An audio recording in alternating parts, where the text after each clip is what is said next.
So when it comes to NewtonCotes integration, the simplest form of NewtonCotes integration is a method called the trapezoidal rule. This is one that you have learnt before. In the trapezoidal rule, we're fitting a first-order polynomial to our data, and a first-order polynomial is just a straight line. So we're trying to calculate the integral of some function from a to b. That's the blue region there, that's the exact answer.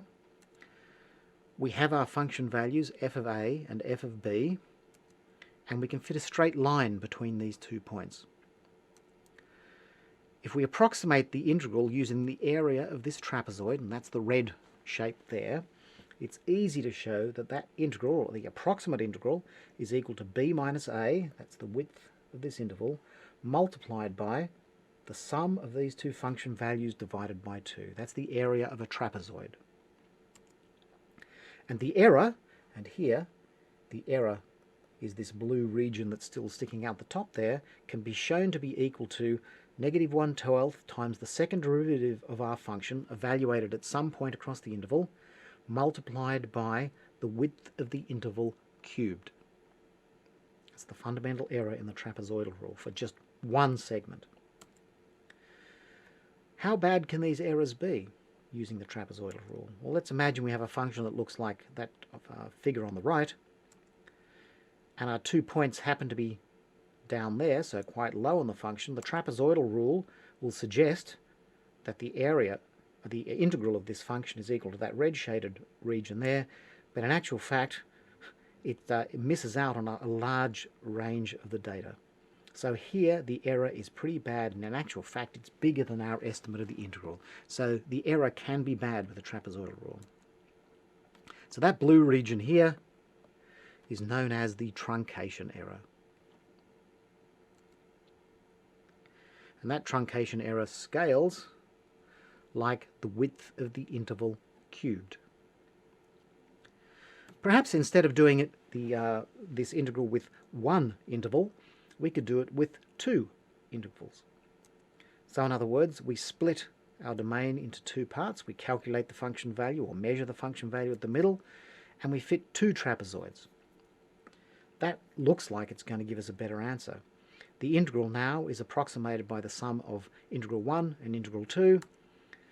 If we define our spacing of our intervals as h is equal to 1/2 of b minus a, because now our intervals are half the size, then we can easily show that 1/2 of a plus b is equal to a plus h, and that our total integral is equal to this expression here.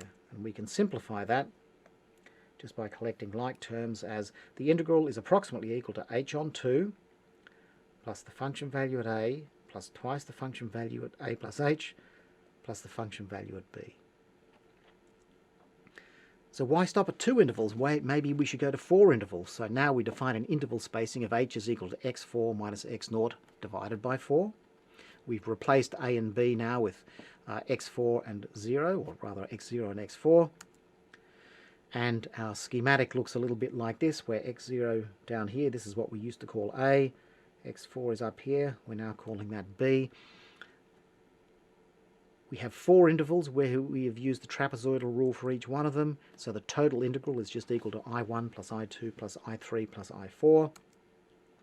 For 4 segments, that's equal to that expression there, so this is just the sum for each of the trapezoids, and if we group them all together, we get an expression that looks like this. The integral equals h on 2, where h now equals the interval width, complete interval width divided by 4, times the function value at 0 plus the function value at the endpoint x4 plus twice the sum of the function values of the interior points. That's the function values at x1, x2 and x3.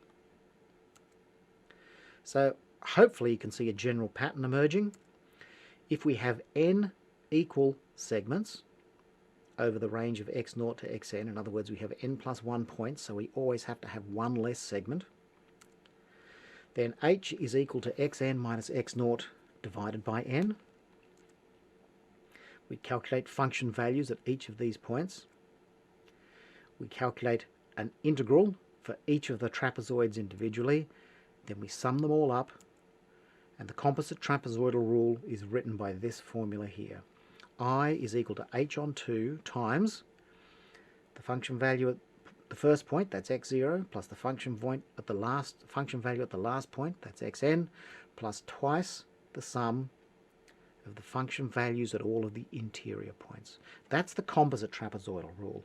And from now on, when I say use the trapezoidal rule, I mean use the composite trapezoidal rule. No one in their right mind would ever use a single trapezoid to do an integral. It turns out that even though the error in an individual trapezoid scales like h cubed, when you sum up a whole bunch of these estimates for each of the trapezoid, the global error scales like h squared. Now, I indicate here that you need to beware of the indices. So I've said x0 is the first point, xn is the last point. That means there's n plus 1 points and n intervals. But I could easily have said x1 is the first point, xn is the last point, and there's n minus 1 intervals. In a sense, we end up with something that looks almost the same. It's just that some of the indices are different. So what you need to be able to do is to understand the fundamentals of how this works, so that if I decide to change one of these bounds, you will still know what you need to do. With the trapezoidal rule, and this is unique amongst the NewtonCotes formulas, it is possible to integrate unequal segments. So in other words, if h is different for every interval, for example h1, h2, h3, h4, etc. up to hn, we still can create a whole bunch of different trapezoids, but we need to look at them a bit more carefully. So I1 is equal to h1 on 2 times the function value at x0 plus the function value at x1, plus I2, which is h2 on 2 times the function value at x1 plus the function value at x2, etc. for all of the intervals. We can no longer simplify this in the same way that we can for the equal segment trapezoidal rule. So the shorthand notation for the unequal segment trapezoidal rule is this. The integral is equal to the sum of hi on 2 times the sum of f of xi minus 1 plus f of xi. Now, the error, we know, with the composite trapezoidal rule scales like h squared.